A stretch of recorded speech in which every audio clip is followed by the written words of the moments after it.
What is going on, everybody? Welcome back to another video. If you're new here, welcome. My name is Black Apino, the Apple Guy, and on my channel I do a lot of tech tutorials, unboxings, and some tech reviews. So if this sounds like something you'd be interested in, please think about smashing that subscribe button, hitting that bell notification at the end of this video. That way you don't miss content when I drop it. Now today I'm going to be talking about the GoPro Hero 10 and why I will not be buying it and why I'm sticking with the Hero 9.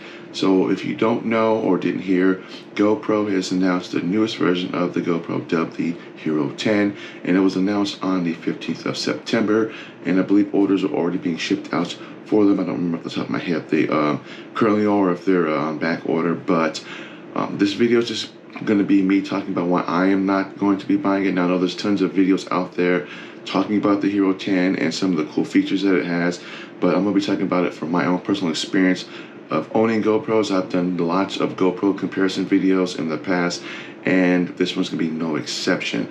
Now, the reason why I'm not going to be get the whole GoPro 10 is I didn't really see that much of an improvement in terms of the overall GoPro kind of sphere.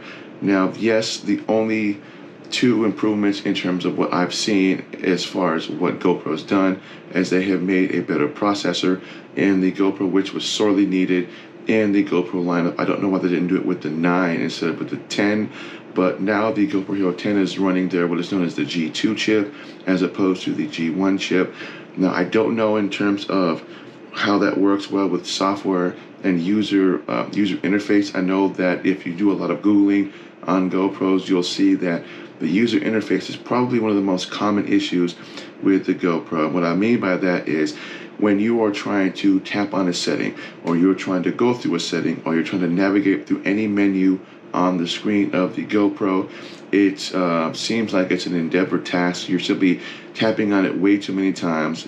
It's not as responsive as it should be.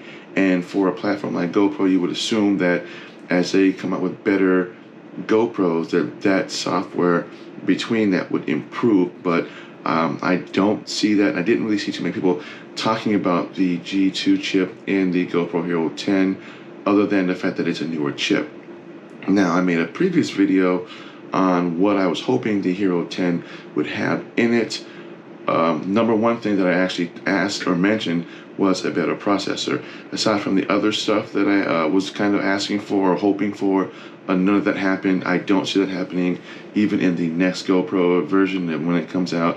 But primarily, the only difference I saw between the 10 and the 9 was the ability to shoot at 5.3K at 60 frames as opposed to 5K at 30. And then when it comes to the shooting at slow-mo, 8 times the speed, you are now capable of doing that in 2.7K and not just 1080. And although that may be fine for some people in terms of just action vlogging, but in terms of as a normal average consumer, typically if you're going to be starting to shoot at higher resolution, especially in 4K resolution territory, you're going to want a computer that can have the ability to kind of render and do that type of video editing if you're doing that. Otherwise, buying the 9 or the 10 specifically just to do like 4K video editing just doesn't really seem very smart in terms of just financial wise. And in terms of price wise, the Hero 10 is actually $100 more than the Hero 9. I paid $300 or $400 for the 9. The 10 is $500. And again, the only differences that I saw was that it had a better processor and that you were able to do a somewhat higher video resolution in the 10 in terms of like improving on the low light capabilities of the GoPro. Some of the videos that I saw, there's a little bit of an improvement, but it really wasn't anything that was like mind-blowing or even just really worth saying, wow, maybe it's time to buy the Hero 10 over, say, the 8 or the 9. I didn't really see that much of a compelling reason to get the 10 in that aspect. In terms of body size, it's pretty much the same size as the 9, as the 10 does take the same battery as the 9, and the media mods work on the 10 as well as on the 9. I'm actually using the media mod on my 9 right now. In terms of battery performance wise, I don't know. I haven't really seen anyone who's done any battery performances on it. I've seen some comparisons between the 9 and the 10 on a lot of videos, and again, there really wasn't a lot of compelling evidence for me to want to switch from the 9 to the 10. In terms of just the Hyper Smooth 4.0 versus Hyper Smooth 3.0, I actually saw that the Hyper Smooth 3.0 on the 9 is actually better than the 4.0 on the 10. And again, you can only improve on that so much. I mean, Hyper Smooth isn't actually, it's a good thing, but simply calling it Hyper Smooth 4.0, then 5.0, then 6.0, eventually, as they add more features to it, it's going to cost you more buying a GoPro as it would be just to simply buy a simple point and shoot. And even at $500 for the 10, you can actually get a really decent point and shoot that does the same thing at 4K. And it's compact. Now, it won't be as compact as the Hero 10, but even in that price category, you can get some point and shoots that are really decent. In terms of action cameras, well, you've got the DJI Osmo, you've got the DJI Osmo 2, which is going to be coming out soon. I'm not sure when, but they are announcing that soon. And then you got that Instant 360, which is out also. And these are all less expensive than the 10 itself. Now, again, I'm not saying that you shouldn't buy the 10. I'm saying that if you're looking at buying the 10, then take a look at the 9 and the 8 and the 7 before jumping into the 10, because you're looking at spending $500. I would even tell you to buy the 9, even just for the fact that it's less expensive than the 10. Now, you can get the 10 at the same price as the 9 if you buy the GoPro subscription, which allows you to save your videos into the GoPro cloud, and you have unlimited access to that via the GoPro app, and you can edit your videos and photos from the app.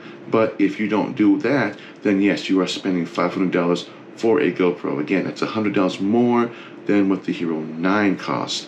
And if you're looking at that, you might as well just buy the 8, as yes, the 8 can't do 5K, but you can still do 4K, I believe, at 30 frames a second, which again is not too bad, especially if you're getting into cameras like the GoPros and the DJI Osmo, because then now you can kind of get a decent laptop that has some graphic power that can allow you to edit 4K footage. Otherwise, buying the 10 and then trying to shoot at 5K and then editing it on a computer that's you bought at like Walmart or Best Buy for like $500 or $600 or $700 just isn't going to cut it. You're going to have a lot of headaches because your computer can't render that type of video quality.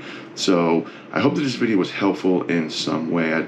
Again, I'm not bashing the GoPro Hero 10. I'm just basically stating from my own opinion that I am not getting the 10 because I don't see there being that much of an improvement from my point of view in terms of me getting rid of my 9 and getting the 10. Yes, they have a better processor in the 10, and you are capable of shooting 5.3K at 60 and at 8 times slow speed. You can now shoot at 2.7K, and yes, the night view, the night vision, not night vision, but the ability to shoot at low light is improved slightly, but not enough to warrant spending an extra $100 more for the GoPro. My advice would be to anybody who is looking to buy a GoPro to either stick with either getting the 8 or the 9 and then waiting for the next GoPro to come out, say the GoPro 11, and hopefully by then they will have improved on the software. As I said before, with the new G2 chip that they got in there isn't too many people talking about the software integration. How well does the touch work? Have they solved the touch issue where you tap on it and it's responsive, or are you still going to be having to type it or touch it multiple times to get what you need to get to?